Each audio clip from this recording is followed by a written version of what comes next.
Hey everyone, it's Pittico from Rock Daydream Nation, and I've got back to the channel, Bicycle Legs. How are you, mate? I'm good. I'm good. Looking forward to this sequel episode. Absolutely. This show, we are going to talk about a 1976 Australian compilation that is a little bit infamous, and it's Ripper 1976 or 76. There you go. So we did a show, Ripper 75. The response with the audience was just quite overwhelming, and the demand is out there. Let's do a sequel, and we're going to tuck into the songs of Ripper 76. So, look, I kind of had a recollection of this album in the day. What about you? Yeah, I don't know that I had this one, or like I know the original Ripper. Definitely remember that one. The sequels, the 76 and the 77 one, not so much. But I just recently acquired this, and it was an interesting listen. It's a great track list, as we'll Absolutely. discuss when we get into this. There's some brutal edits on Yeah. this But compilation. but when it comes to songs, it is chock a block full of hits. 20 Yeah, songs crammed on two sides, 10 each.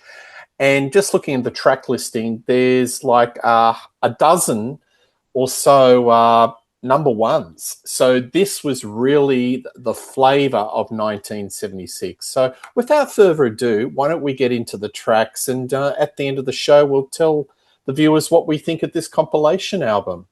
yeah. So starting off, what a way to start this with an Aussie classic, and this is Sherbet with How's That? How's that?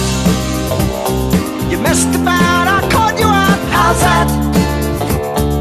Now that I found where you're at, it's goodbye. Yeah. What do you think of this song?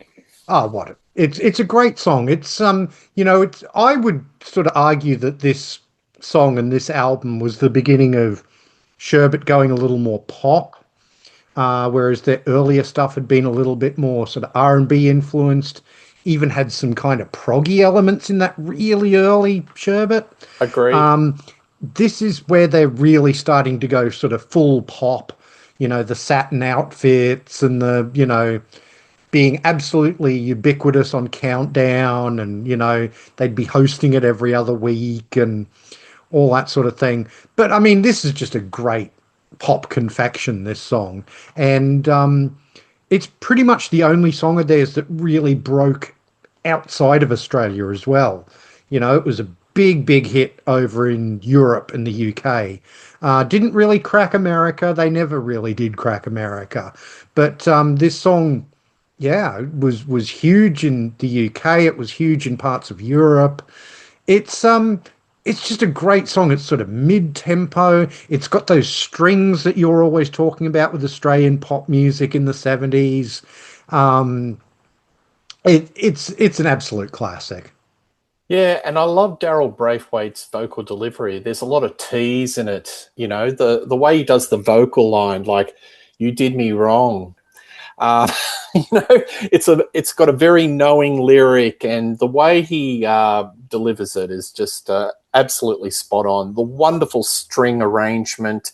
It did hit the top 10 in UK. Unfortunately, Sherbet were known as a one-hit wonder. And I love the wordplay because to our North American folks, how's that is a bit of a cricket term. To me, when I was a kid and I heard this song, Bicycle Legs, I thought it was a cricket song until I dwelled into the lyrics and found out it was about infidelity. But it's, Yeah. got such a cheeky delivery. And the legend of Sherbet really starts here. This is where they're the stone cold peak teenage heroes. Maybe 75 was the summer of Skyhooks, but I think 1976 belonged to Sherbet. Yeah. All right, we go to this next song, Maxine Nightingale, right back where we started from.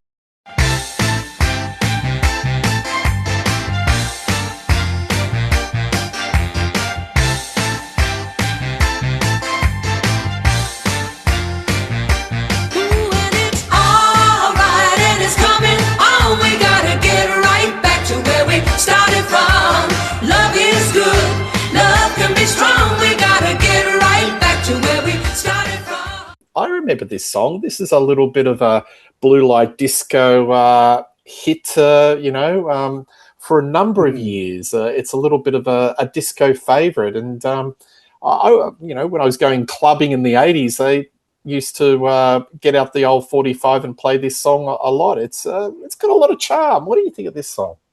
Yeah, this is one of those songs that I've always known, but until I really had this compilation, I didn't know who sang it. So it was just one of those songs I knew. Like I would hear it on, oldies radio and that sort of thing, and sort of like we had a soft rock sort of station here in Brisbane in the sort of 70s and 80s. It was 4BH, and they would play this song. So yeah, it's catchy, it's fun, it's a bit cheesy, but I think it's tasty cheese. So and it has that bounce to it, but it's not like an aggressively disco song. Like it doesn't have that, that sort of rolling percussion and all that sort of thing. But and again, strings, I mean, disco had a lot of strings. So great arrangement. Great string arrangement too. Yeah, it's a fun song. Yeah, I think it's got a lot of charm. It's a little bit throwaway, but it's a fun, bouncy track. And if you're going to do a compilation album, I think this would be the perfect follow up to How's That. Gets the party really starting, because I think a lot of these compilation albums were played at parties. It was a proverbial mixtape on vinyl. You cram as many songs on one side, so it prevents the person going up and, flipping it over. And here it is. It's a bouncy, great little party number. So I like it a lot. Again, albeit Maxine Nightingale, I looked up the story, a little bit of a one-hit wonder. So she didn't really repeat the business of this particular song. But it's a song that gets played to this day. Yeah. Next one, Fooled Around and Fell in Love, Elvin Bishop. The tears left me cold as a stone. But then I fooled around and fell in love. I fooled around and fell in love. Yeah. You like this song? I actually do. I quite like this song. It's again, it's a little bit schmaltzy, but I'm a sucker for a song that's in 6/8 time, which this is. It gives you that kind of rolling feeling, and yeah, I don't know. I like Elvin Bishop's delivery on the song. I think he sings this song really well, and again, this was one that you'd hear on 4BH and that sort of thing all the time. The soft rock stations and all that sort of thing, and yeah, I quite like it. It's again, it's not a hugely substantial song, but I think it's got a charm to it. I think this is a very summery song. To me, it feels like I can imagine that they're drinking the Malibu and or cracking open a beer and just being carefree at the beach. This is a very summery album. There's a lot of, I don't know, I don't have the actual date it got released. Maybe the folks or you, Daniel, can get out the actual release date, but it's got a very summery feel to it. But a couple of things. I find the vocals of Elvin Bishop, he reminds me of a Graham Bonnet of Rainbow. He's got that real sort of ballsy, opening the mouth type of belting voice, booming. It's perfect for the song. And I actually heard this before. It was in a movie called Boogie Nights, which I've got the soundtrack. I like it a lot. Yeah. Hit number 12 in the charts. And again, from a track listing point of view, I think they've nailed it. 3 out of 3 for me. Absolutely. And as for when it was released, I don't know exactly. I did try and look this up on Discogs, but I'm just guessing from the songs that are on this album, most of them were hits either in late 1975 or very early 1976. So I'm guessing this was February, March, maybe April of 76. Yeah, but perfect for summer. It's just got a Yeah. really good vibe about it. Oh boy. Well, there was a show called Happy Days, which was a huge hit in Australia. I was besotted by Happy Days. I'm sure you were. We all loved Richie, Fonzie, Potsy, Ralph Mouth, the catchy theme song. And we had a band called the Silver Studs, which were a bit of a doo-wop band, and they had a number of hits in Australia, and this was one of them. And it plays it straight back. The theme song from Happy Days actually hit number 5 on the charts. What do you think of this song? Yeah, look, it's not the same version. We should let our overseas viewers know this is not the version that they actually used on the show. This is a re-recorded version by this band Silver Studs, and they try and do it as faithfully as they can, comparing it with what's on the TV show. And yeah, I love that TV show. I mean, I grew up with it. A lot of it was like reruns, sort of, afternoon after school sort of thing. They would have them as reruns in the 80s and that sort of thing. But yeah, I don't know. I think I like the version that they actually used on the show better than I like this version. But it's as far as TV theme songs go, it's not bad. Yeah, it's actually sped up and the vocalist has a higher pitch. And if you want to go into the rabbit hole of Silver Studs, which I did, they did a number of doo-wop songs. And I think in the middle 70s, Happy Days and a movie, I think that came out either in 73 or 74, George Lucas's American Graffiti, really kicked off a nostalgia phase. So anything that was like nostalgic, going back to the 50s, there are even a couple of other movies. That'll Be the Day with David Essex.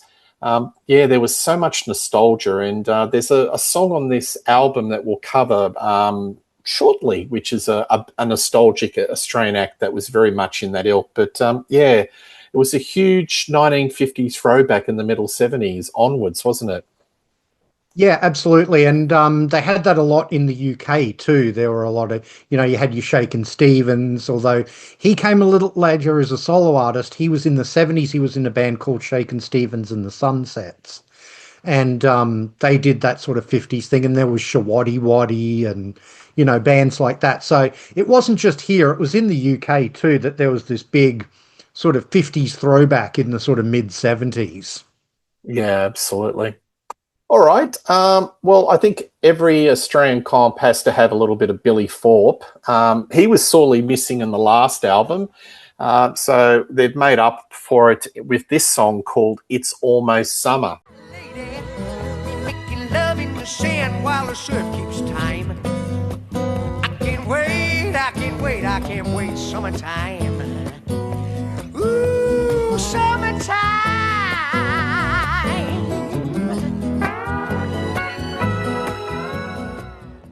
Another summery, carefree type of hit. And boy, Billy's having a thorough workout on his voice. Falsetto, it goes up and goes down. This is a very carefree sort of song. What do you think of this one? I love this song. I think it's really good. But I'm going to say something that might be a little bit controversial to you, Peter. I don't know. When he's singing that actual line, it's almost summer. I could mistake him for Glenn Shorrock there. And like this song's got a little bit of an LRB kind of feel to it, like early LRB. Not controversial, mate, because I think he's trying different tones here. It's very un-Billy Thorpe because I'm used to him singing in a different sort of range. But hats off. Sorry, not talking about you. But hats off to Billy Thorpe for trying something different. I like it. Yeah, no, it's a great song. It's got that very summery feel, as you say. It's got that kind, I think he was actually like in the US at the time he recorded this. And it's definitely going for that kind of West Coast vibe, much like LRB were in the sort of mid to late 70s. And he pulls it off with aplomb. I think it's a really, really wonderful song. And it's, yeah, his vocal range on this song is just, wow. It's just, he's going all over the place and really showing that he had the vocal chops. Oh, yeah, absolutely. I think he's always had one of the finest voices. Like Mm, Over the Rainbow, I think is probably one of my favorite versions. Listen to that in the early 60s. And his work with the Aztecs was just sublime. I'm just surprised that this song only hit number 39 in the charts. Should have been much yeah. bigger hit. So, yeah. Look, when I was playing this album and I looked at the song, I go, oh, Billy Thorpe. But when I actually played it, I go, I know this song. And Mm, there's a few songs on this album when you look at the song title, it doesn't register until you actually play it. And you go, oh, yes, I know this one. So I think most of these songs, I'd say 95% of these songs I know, and are kind of were staples of radio, or currently staples of radio. This next song is a classic rock song, probably their biggest hit. Broke them in America for the album and this one song. They are much bigger than this one song and legendary. And I'm talking about the late, great Phil Lynott and Thin Lizzy and the Boys Are Back in Town. This is their signature song.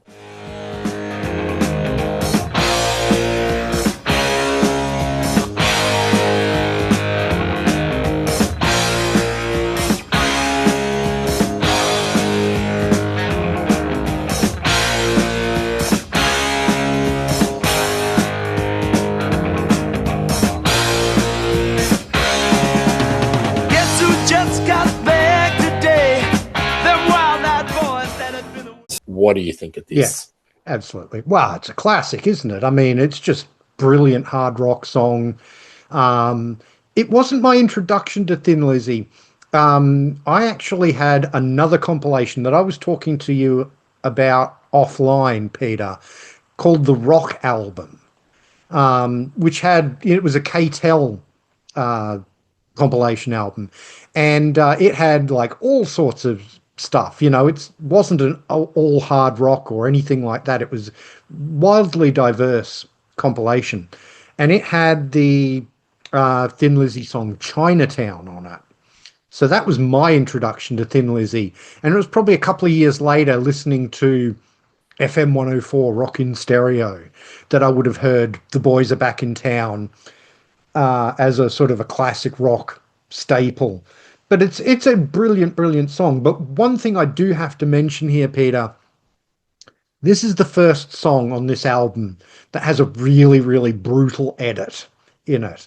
It's like a really clunky edit. There are other songs that I'll talk about here where they've, done much cleaner edits and like they've just sort of removed a verse and that sort of thing. But this one, the edit's quite clunky and quite noticeable. And it's funny because I remember you saying when we did that show where we just showed off a bunch of compilation albums, you were mentioning how these sort of 70s compilations had these sort of, edited versions of songs on it. And I wasn't really familiar with that because I mostly have 80s compilations, and on the 80s compilations, they'll use the single edits of songs, but they don't really edit them beyond that. So I never really encountered these sorts of edits until I got this album and listened to it. And I'll talk about a couple of others as we go along. But yeah, Boys Are Back in Town, absolutely classic song. But the version on here, yeah, a little bit Frankensteined. Yeah, look, I've got nothing much more to add. It's a quintessential Thin Lizzy song. Jailbreak is a great album, and 76, 77, actually right up to, probably 81, in my opinion, was the golden years of Thin Lizzy. Absolutely classic. And I think they topped it off in 76 or 77 when they did come to Australia and did an iconic performance in front of the Sydney Opera House, the only time that Gary Moore played Australia and he was in the band. Check it out on YouTube. Fox, single bed. 1976. This was a #1 hit. I remember this one.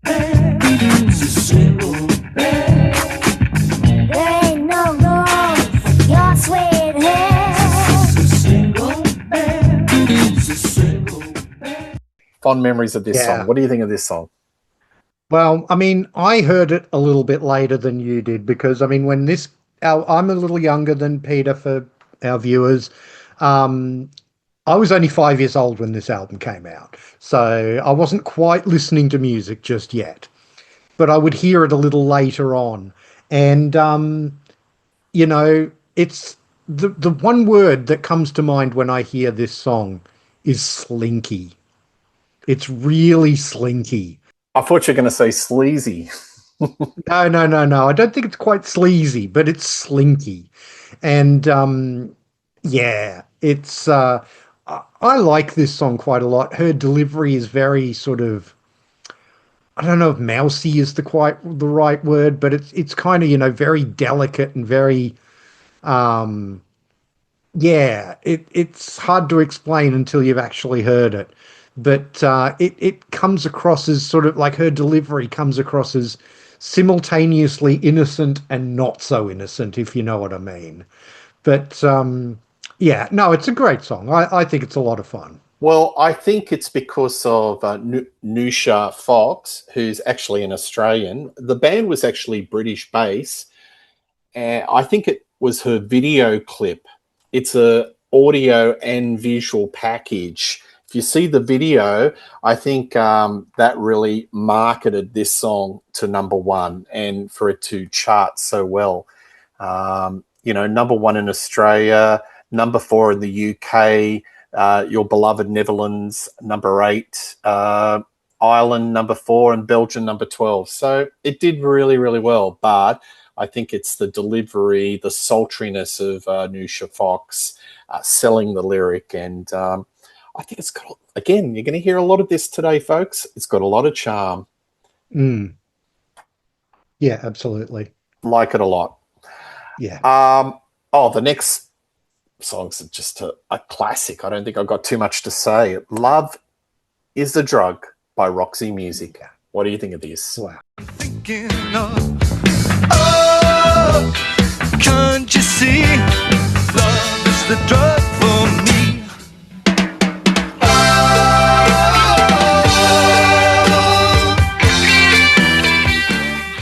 Well, I'm a huge Roxy Music fan. I've done a Roxy Music studio albums ranked over on my channel.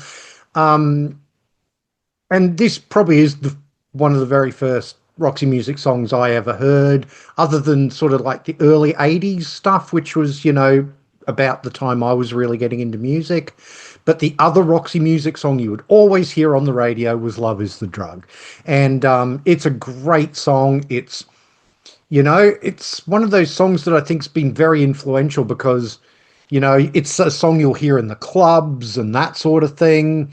You know, it's definitely aimed at that sort of market, but it's definitely got a bit of, I think, what's going to come in the new wave as well, you know. So a little bit ahead of its time in that respect as well. It's a great lyric from Brian Ferry. The music is by Andy Mackay, the sax player in the band. It's yeah, I mean, it's a classic. It's a terrific song. To me, it's a transition era where they were very quite experimental, glammy.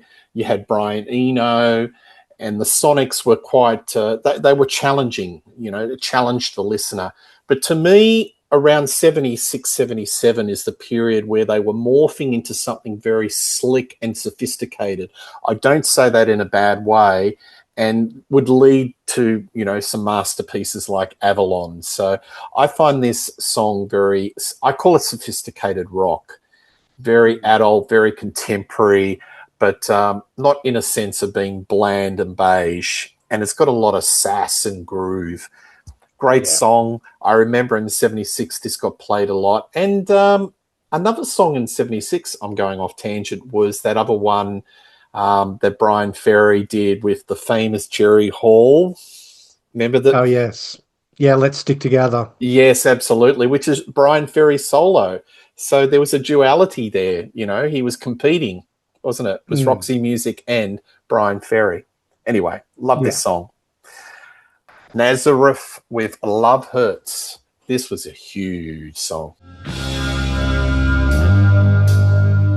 Love hurts, love scars, love wounds, and mars any heart. Number one. Yes, what do you think of this one? It was. Well, I mentioned at the beginning that there are only a couple of songs on this album that I didn't really like, and I've got to say this is one of them. I find this version of this song kind of overwrought, and like it's like they're trying to be so uber emotional and all this sort of thing, and it just comes across as contrived and not convincing to me. I'm not a huge Nazareth fan. I don't know their catalog really, really well. There might be some great stuff hiding in those deep tracks and that, but the couple of songs that they had that were big hits don't do a lot for me, and especially this one. I mean, if I'm going to listen to this song, call me really old-fashioned if you like, but I'd rather go and hear the Everly Brothers sing this song than this sort of preening, overwrought vocal delivery on this song. Yeah, not a fan. Well, I disagree with you completely. I think this is a sensational version and a fine interpretation. And probably it was because this is the version that I'm more familiar with. It got played to death on radio. It's a staple of classic rock. And I like it a lot. I think it's got a lot of emotive grunt to it. And I think it's a very sincere version. I don't think it's phony. I think when you're singing ballads or power ballads or something that's got something of this ilk, you've got to be genuine. And to me, I think they're the full deal. So I think it's just two folks, talking about music, and we just come from different entry points and we hear differently on this one. But I like it. I like it a lot. I'm surprised. I actually thought you'd pick another song that you didn't like. We'll see. We might get to that yet, but we'll see. I know you like the next one, $1 Million Riff, Skyhooks.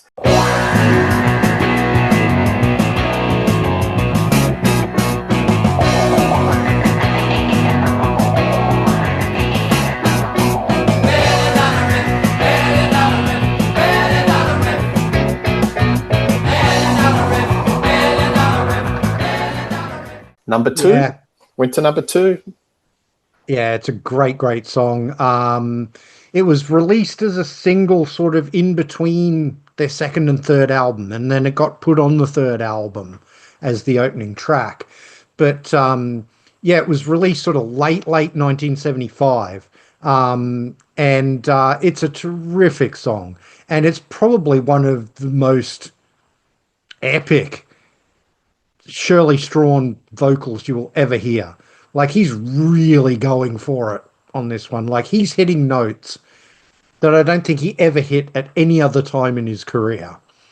And it's a great lyric. You know, Greg McCain was the main songwriter in Skyhooks. This is one of his wittiest songs.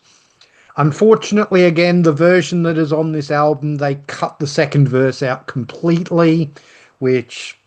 yeah, and then it fades. I mean, they were trying to cram. I know, but when you're talking about one of Australia's greatest lyricists, who's all about social commentary, cutting the guts out of a song, I would have tried to. If you're gonna try to cram songs in and cut bits and pieces in, at least you would have to. I would try everything just to keep this song intact. You know what I'm saying? Yeah, absolutely. And I mean, the verse that got cut out too is just like such a great verse. I mean, the lyric goes, it might take 3 notes, it might take 4, or something that sounds like a squeaky door. And you could be riding in a limousine and have your face in every magazine. It's a classic lyric. It's brilliant. Yeah, absolutely. And this is a song that should have broken them in America. So the Mercedes, song, I don't understand it, but that's for another show. Check out Bicycle Leagues, Skyhawks. I was on that show. Brilliant. Yep. This big hit in Australia, number 2. Probably not so good on this album. Anyway. Billy Ocean, Love Really Hurts Without You.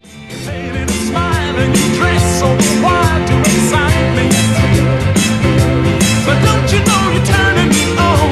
I know that it's wrong, but I can't stop the pain inside me, baby. Love really hurts without you.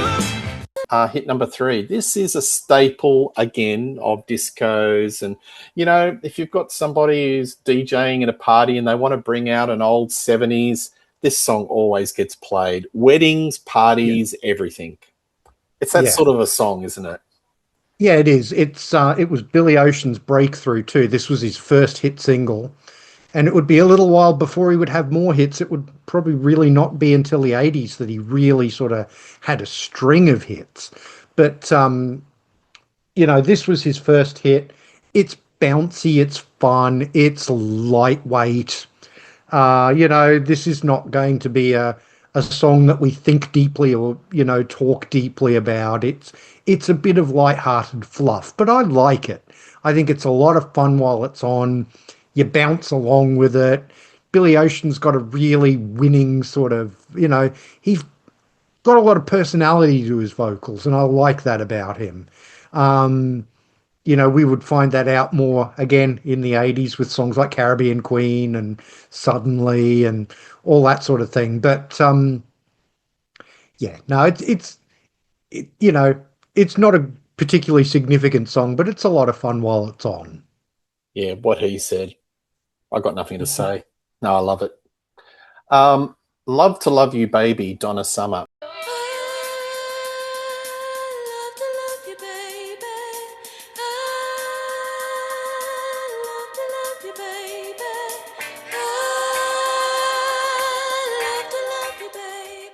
Look, I'm going to go out on the front foot, cricket turn, put the front foot out and say this is a masterpiece.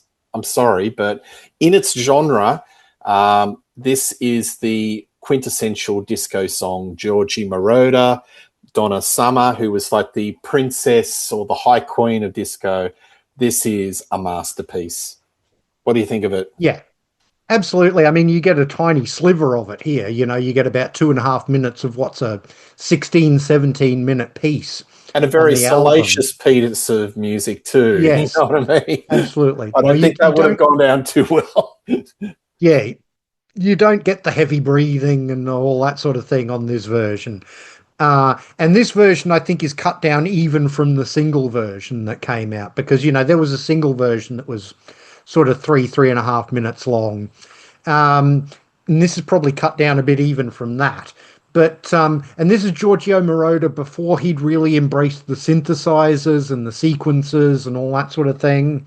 It was more that old school sort of disco sound. But yeah, I mean, it's great. It's Donna Summer. What are you going to say? It's brilliant. Absolutely. And the work she did with Giorgio Moroder is just magnificent. Check it out. Even if you don't like the genre of disco, look at the works of Donna Summer, especially with Giorgio Moroder, and you won't be disappointed. Just sublime pop. Oh, old 55 on the prowl. Over to you.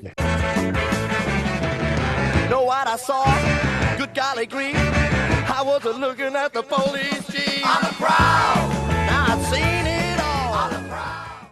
What a great song. I love this song to death. You're going to disagree with me on this one. Okay. I think this is great fun. I've got this album. This is off their first album, Take It Greasy.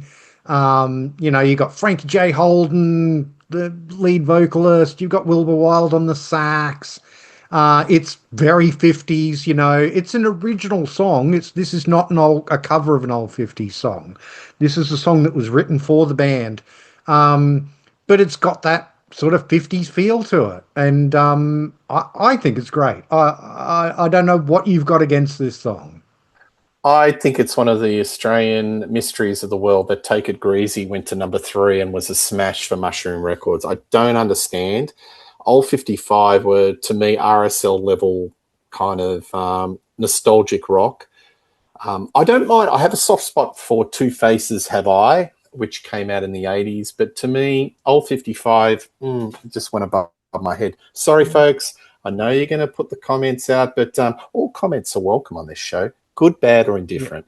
Yeah. But look, yeah, I just don't get it. To me, it's a very simple rock. It's just the basic bluesy rock chords constructed into a 3-minute song. And again, it's the mid-70s where everyone was getting nostalgic and, you know, people were having their sundaes and milkshakes and, you know, looking back to the 50s for maybe because it was they were simpler times, but it's the whole American Graffiti, Happy Days, nostalgia was king, wasn't it? Yeah, absolutely. And, you know, in the 70s and the 80s, I feel like there was this sort of specific nostalgia for things that were about 20 years old. So in the 70s, you had this real nostalgia for the 50s. And then in the 80s, you had this real nostalgia for the 60s when you had things like Stars on 45, you know, doing all the, you know, the Beatles medley and all that sort of thing. So that I find that an interesting little phenomenon. But yeah, I mean, again, we're going to agree to disagree on this song. I think it's fabulous. Yeah, I think it's just one of these things. It's like the Who. I just can't explain. It's just you get it or you don't. So, but to me, yeah, not really. Sorry. Bee Gees. Now, Bee Gees, Fanny, in brackets, be tender with my love. With my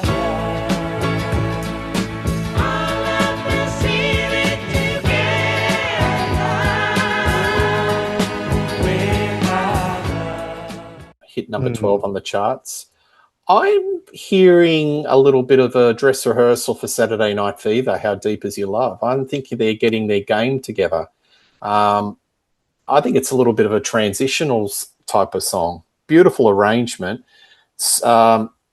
Classic R&B. What do you think of this song? Yeah.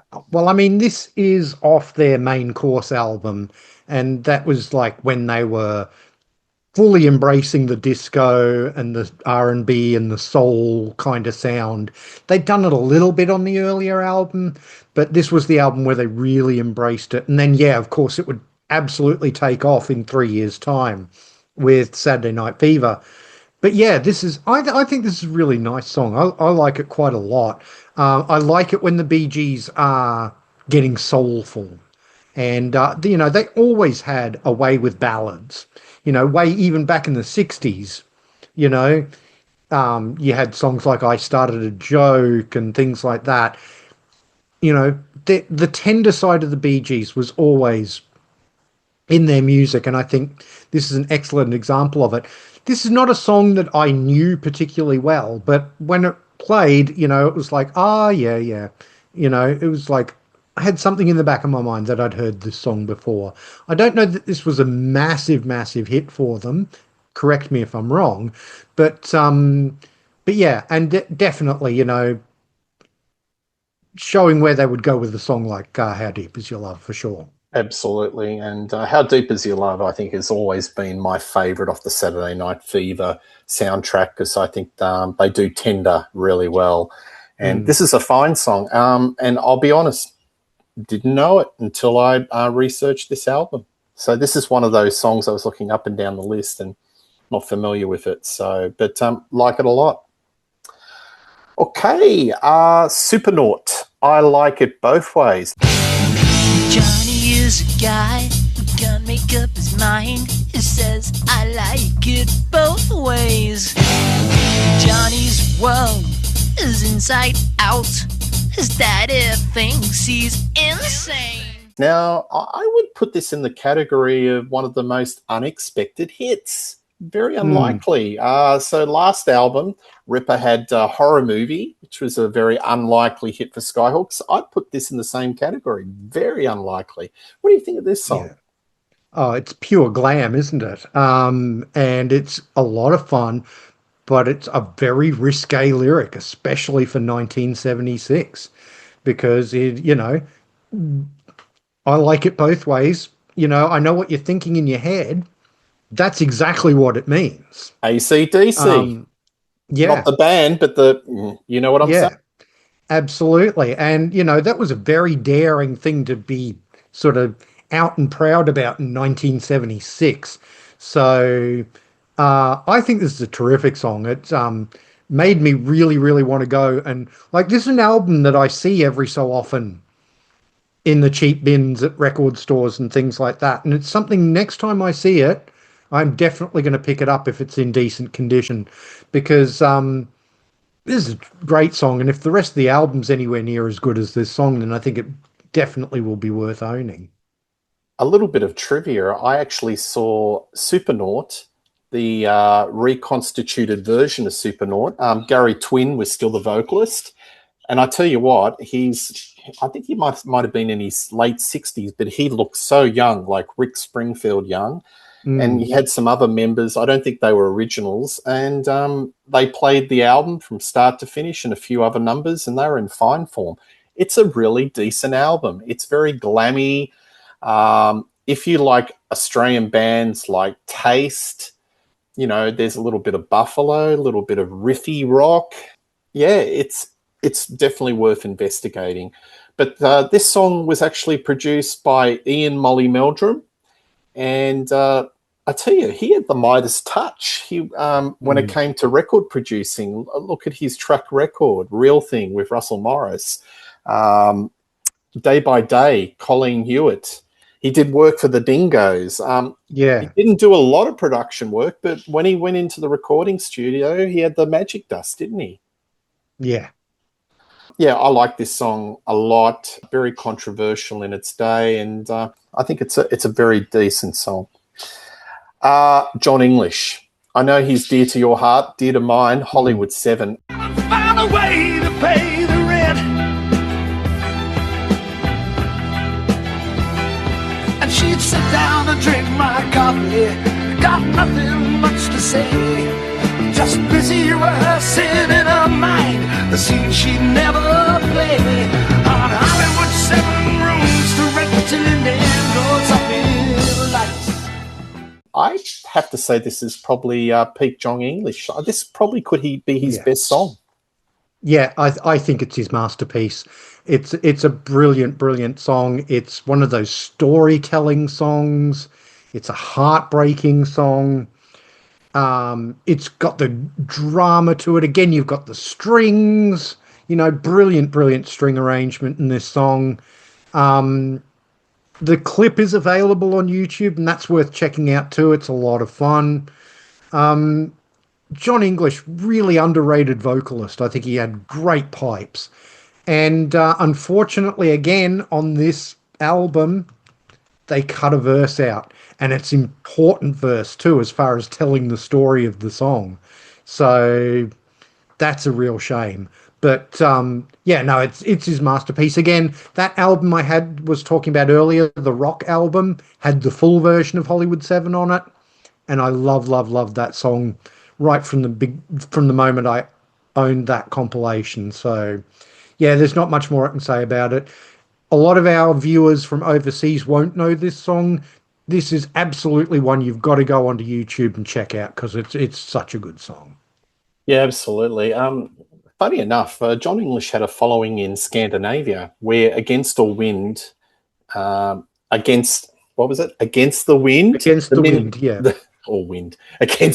the mini-series was a bit of a hit, and Six Ribbons was, I think, a top 10 song. So he had a bit of a following and used to tour Sweden. So, but this has a real film noir feel to it. It's a bit of a sordid story, and he's in full-on storyteller mode, and he's got that huskiness in the voice, which we really like, that deep, husky, rough around the edges vocals and beautiful string arrangements. And like I said in the last show, I think Australia, in respect of pop arrangements, whether they got they got the orchestras out, whether it was conducted by Tommy Tico or Ron Tudor or whoever it was in the day, they were sort of Class A sort of arrangements. So Hollywood 7. I think the actual song goes for, is it 5 minutes? Yeah, I don't know, but yeah, it's a terrific song, and it's definitely worth checking out for any of our overseas viewers. Yeah, absolutely. Okay, the next song is Late Last Night by the Kiwi band Split Ends. To confess all the things I said, good advice would be to go to bed, rest my head. I'm sure you like this song. Oh, it's fabulous. This is the original single version too. There are two versions of this song. They put it out as a single in early 1976, and then they re-recorded it for their second album, Second Thoughts, which was released overseas as Mental Notes as their first overseas album. So this isn't the version that's produced by Phil Manzanera from Roxy Music. This is produced by Ernie Rose and the band. And it's a terrific song written by Phil Judd. Again, it's got this sort of drama to it. It's a very wry lyric, which I think is great. Musically, it's really weird. And perhaps unsurprisingly, this song did nothing on the charts. I think it got to number 93 in the Australian charts, which basically means it sold about 12 copies. And yeah, it's maybe not hit single material, but as a song, it's absolutely brilliant. But again, this is one of the songs that has like a really brutal edit in it. They basically edit out the whole sort of middle instrumental section, but the way they do it is really, really abrupt and jarring, which again, a real shame. But yeah, it's a terrific song. Love it. Yeah, I think this song has a lot of musical whimsy. So it's got that sort of old time musical feel. I think Split Ends in this era were a bit far out for the Australian mainstream in respect of their look. They did a lot of their clothing and their makeup was very clown-like and very sort of theatrical clown, with the pancake makeup. I think that may have been a bit too extreme. Like, I mean, we had Skyhooks, but this was taken like 10 notches beyond that. Yeah. So I think they had to make some changes because around this time commercially, they weren't really doing cut through. Even though they had a cult audience, I believe the Australian audiences, on a lot of the bills that they were placed were quite brutal. They'd be throwing bottles and apples and various things like that because they were kind of, doing the pub rock circuit and playing songs like this just didn't cut it. But even though they did have a dedicated fan base, so they really had to tone things down for true colours, even though you can still see some remnants of their old sort of, the makeup and the costuming, but it was definitely tuned down and a little bit less whimsy. And I think the less whimsy was Phil Judd. He was the king of whimsy and left the band, and Neil Finn came in and they went in a different sort of more 60s beat direction or even new wavy. But this song, absolutely. I like it, but it's not one of my favorite Split End songs. Yeah, no, that's fair enough. I would also say looks-wise, they had the weird haircuts as well. So, that was also probably off-putting. But around this time was when they left Australia and went to the UK for about 3-4 years. And I think they thought they would find a bit more an audience that would appreciate them a little bit more, but unfortunately that didn't really turn out either. And of course, what record label were they on overseas? Chrysalis. Yes, we could do a show on that. In fact, we might do it. The Chrysalis story. All right, moving along. C.W. McCall, Convoy. I think Daniel mightn't like this one. Breaker 19, this here's a rubber duck. You got a copy on me, Big Ben? Come on. Yeah, 10-4, Big Ben, for sure. By golly, it's clean clear to Flagtown. Come on. Oh, I don't know. This is so cheesy. It's not funny. It's basically a comedy routine set to music. Um, but there's something about it that's just kind of undeniably fun, even though it's stupid and it's, you know, you know, I don't know. I remember hearing this all the time on the radio, and yeah, I don't know. There's something about it that kind of gives me an idiot grin, even though I know it's not very good. I still kind of enjoy it. I can imagine John Laws driving his six-cylinder Fairmont and the wind in his hair, grooving to this song. You know, it's got that sort of John Laws feel to it. You know, real sort of cowboyish, harmless. I don't mind it. You know, And it was a massive hit. it was, and it spawned a movie, Yeah, albeit not a very good one. yeah. Daryl Braithwaite, Old Sid. Yeah, this is the other song that I'm not a big fan of. Yeah, Yeah. what's this all about? Has anybody seen old Sid around?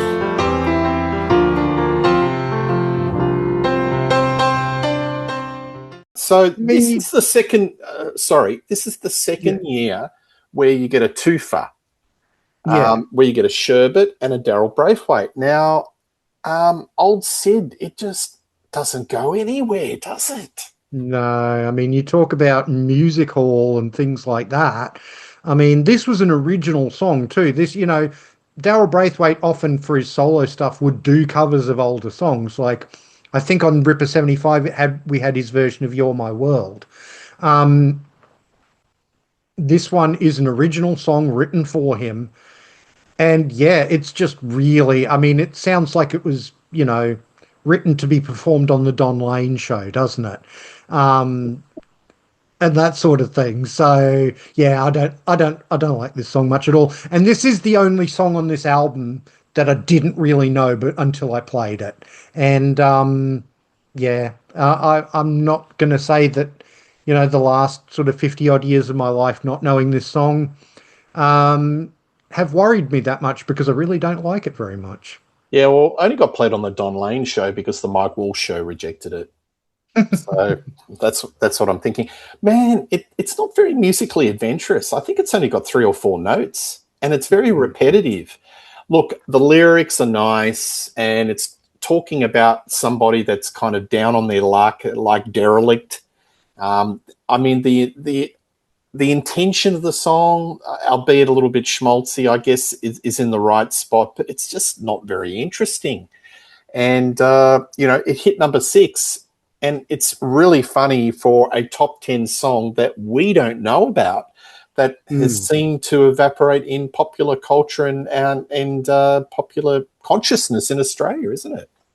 Yeah, absolutely. Because this didn't even get played on 4BH, the soft rock station, which you think this would be a natural fit for that station. But Yeah, absolutely. no, never heard it there either. So I'm sure we'll get fan mail on this one.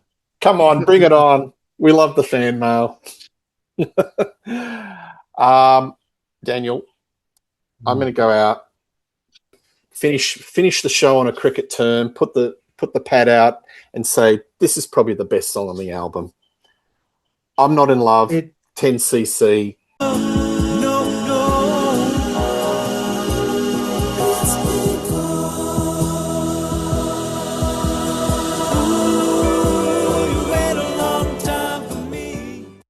Number 4, this is absolute brilliant. Perfect pop. Yeah. I mean, it is one of the best songs on the album. Picking an actual best song, I think, would be really tough for me. There's 3 or 4 contenders. But, I'm a massive 10cc fan. And, this is during to me, the best part of 10cc's career, when they were a 4-piece, when you had Godley and Cream in the band, as well as Eric Stewart and Graham Gouldman. And this is one of those songs that really benefited from the 4 of them being there, because this was a song that Eric Stewart wrote with Graham Gouldman, and like the other 2 originally rejected it, said, nah, it's right. In fact, Kevin Godley in particular said, it's crap.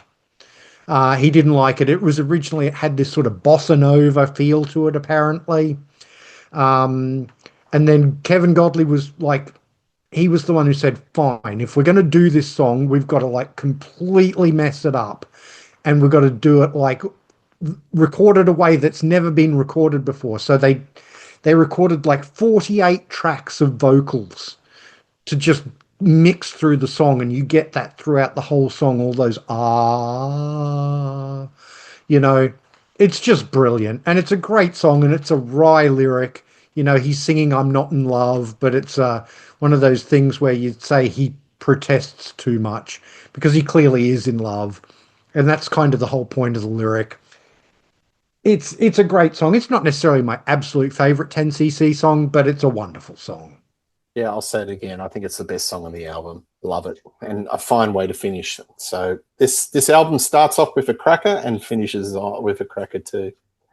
So there you have it, folks. 50 years of Ripper, 1976, or as it says, 76. It's amazing how many of these songs are still in remembered, played, in published consciousness, isn't it, Daniel? Yeah, absolutely. And it's a great track listing, as I say. Just on the actual record, I wish they didn't do some of those edits, but that's a nitpick. As a collection of 20 songs, it's hard to beat from the 70s. Please put your comments. We loved reading the comments from the last Ripper show, and how these albums made an impact on you. It seemed to really tug at the heartstrings with a lot of people, Daniel. The response was kind of overwhelming. So we'd like to read more your memories of playing this album, you know, whether it was a party or a blue light disco, memories of these songs. We love. All feedback is welcome. But I think Daniel and I will definitely come back, do some more rock shows. We're going to do another compilation album. We'll keep that a secret, but stay tuned. That'll be coming soon. And any final wrap-up comments from you, Daniel? Yeah, I think, you know, comparing this with Ripper, the original Ripper, I think this has the better track listing for sure. I think that, though, there weren't the brutal edits on the original Ripper because there were only 16 songs on it. So there was room for all the songs, as it were. So, yeah, I would give it this one the nod. And one of these days I'll pick up a copy of Ripper 77 and see how that one compares. Absolutely. Oh, well, thanks, Bicycle Legs, for being on the show. Stay tuned to Rock Daydream Nation. More coming in 2026 and beyond. And all the best, and ears. See ya.